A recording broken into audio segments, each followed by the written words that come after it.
They realised they had the ability to make towers really, really tall.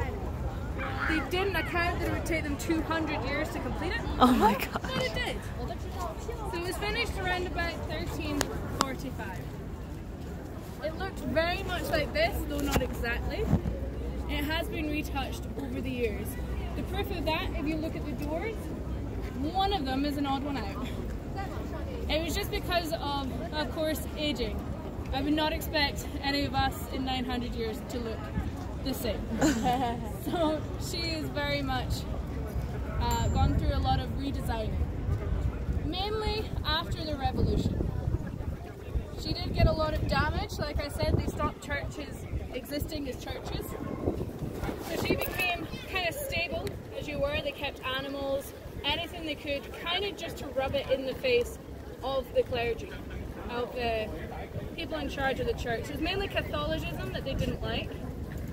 But luckily Napoleon, don't know if you've heard about this guy, Napoleon loved the Notre Dame. He had a huge soft spot for it. So he was the one who actually said, let's not get rid of it, I'm going to reopen it. And this is where Napoleon coronated himself.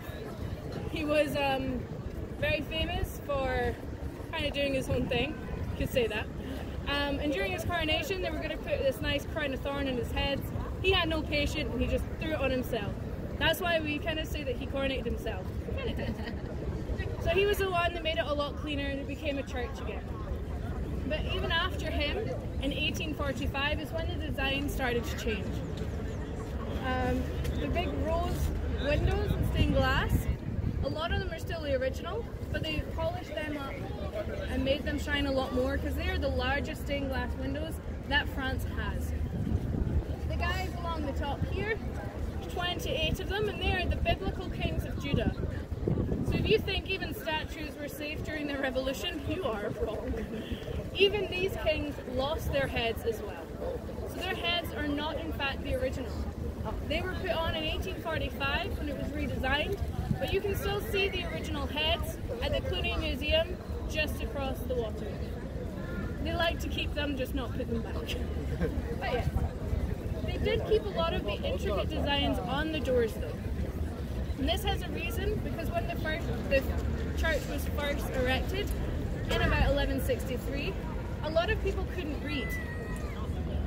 So they made the doors kind of like biblical pictures of different scenes, and that way people could understand what was being worshipped and stories of the Bible without being able to read the Bible itself.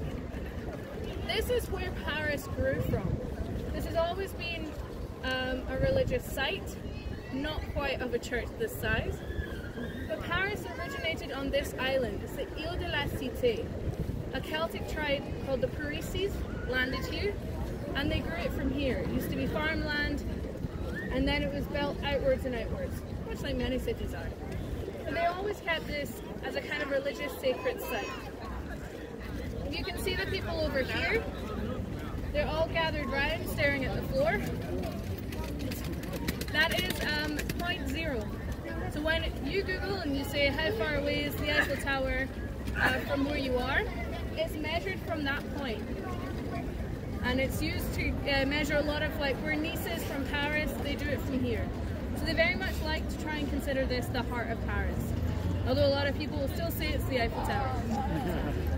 Oh, yeah. What we're going to do now is head round the side here, because when it was redesigned in 1845, the architect did have a very good sense of humour.